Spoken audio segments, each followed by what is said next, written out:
Hey guys, Den Weasel again. We're back for another trick tip. Hope everyone's keeping well during lockdown and all that sort of fun stuff. Oh, and also congratulations to my mates from across the pond who finally ridded themselves of that orange bell end. I know that the alternative isn't great, and it's a bit like, do you want to be punched in the balls or punched in the face? But you'd rather be punched in the face because at least then you can have kids. Now there's also a bit of terra firma stuff at the bottom in the description. If you want to go take a look at that and see how you can support me to keep doing this and terra firma stuff to support freestyle, go and have a little look. I'll touch on that a bit later in the video though. Anyway, I thought we'd look at a Casper trick today, another one. A bit of a rolling Casper trick this time, so a Casper Bigspin. Sounds complicated, actually isn't that bad. A couple of things that you might need to know before you do it. So ideally you want to know how to flop over into Casper and be quite comfortable with that at first. It's also going to help you if you know how to get into rail nice and solid, because doing this trick is using a similar kind of mechanic in terms of your feet. So that's going to help you out a little bit with this one, I think. In terms of difficulty, I'm giving this one maybe a 2 out of 5. I think most of you guys will be able to do this, particularly if you've looked at some of the other trick tips on here. I don't think you're going to have a problem with this one. Might just take you a little bit of figuring out. Here's what it looks like, and let's have a go. Cool, so for the Casper Bigspin, we're rolling in Fakie, much like a normal big spin. We're rolling at a moderate speed. We don't want to be going too fast, or it's going to be quite difficult to get the trick. We don't want to be going too slow either. But if you're more comfortable, start off slow and just work your way up. Now let's have a look at the foot position there as well. So my foot positioning, as you can see on this video here, I'm set up kind of similarly to how I would be if I was going into a rail, but I'm shuffling it back a bit. So remember that I'm regular, so you might have to swap this foot in around a little bit if you are goofy. So it's essentially mirrored. So what I'm doing is my back foot is kind of hanging over the edge of the tail so that my foot can lock onto the Casper, and my front foot is just up at the corner of the board there, just at the edge, kind of with my heels hanging off a little bit so I can shovel it underneath the board. So imagine you're pulling up into rail, but you're shoveling the foot underneath and pulling the board all the way over. So you push down on that front foot, let the board roll over, trap it with the back foot on the tail and make sure that front foot is nice and shoveled under. So as I say, you want to be quite comfortable with that motion of rolling the board over into Casper before you have a go at the Casper Bigspin. So when we're looking at the Casper Bigspin itself, we don't need to spin too much. So it's a 180 spin and then you're flopping the Casper back out. So what I'm going to be doing, I'm going to be rolling in Fakie, moderate speed. I'm going to start winding my arms up a little bit.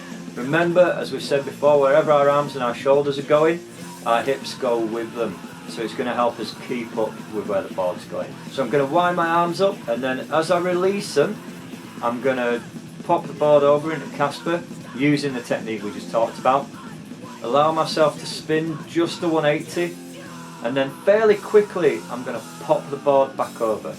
So when we're popping the board over, we're kicking upwards with that front foot, so the foot that's underneath the board, and sweeping back just a little bit with the back foot, so the board comes up and over. Here's a tip for you.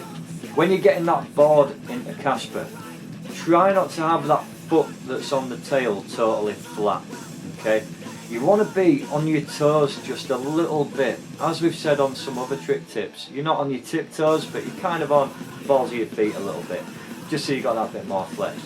It's going to be that little bit easier to hop out of, and it's kind of less intrusive, if that makes sense. So there's a little bit less of your foot on the board, meaning it can get out of the way a little bit quicker when you pop the board up and over to be rolling out.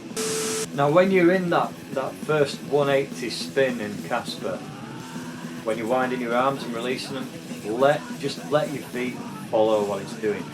Make sure that back foot is locked onto the tail.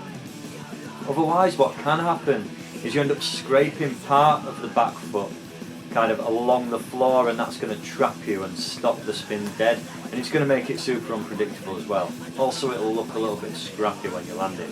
So try and keep that foot really solidly on the tail without it touching the floor whatsoever.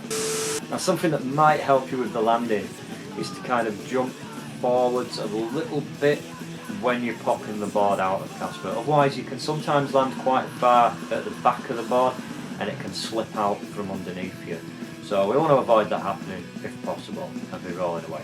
So spot your bolts, jump forward a tiny bit just to follow the motion of the board. You should be rolling out a bit more smoothly.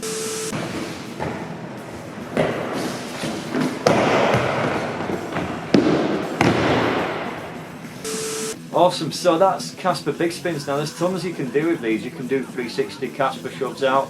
You can try and get bigger spins on them as well, which I might cover on another video. Play around with them a bit. Get really comfortable with them because they're the basis of quite a lot of other tricks that you can do. So it's a super fun one to get down. It shouldn't take you too long either. As always, if you have any questions, drop them down in the comments for me and I'll do my best to help you out. Now, I mentioned at the start of this video that there's a bit of a link in the description where you can help out Terra Firma if you wanted. I've set up a Buy Me a Coffee account. Basically what that means is you can donate a small amount of money, whatever you see fit, to help keep projects like Terra Firma running, and all the money you donate will go into either doing more of this or creating more product for Terra Firma. So your contribution doesn't have to be monetary. You can contribute an idea, you can contribute feedback, anything like that that's going to help build the cause is great.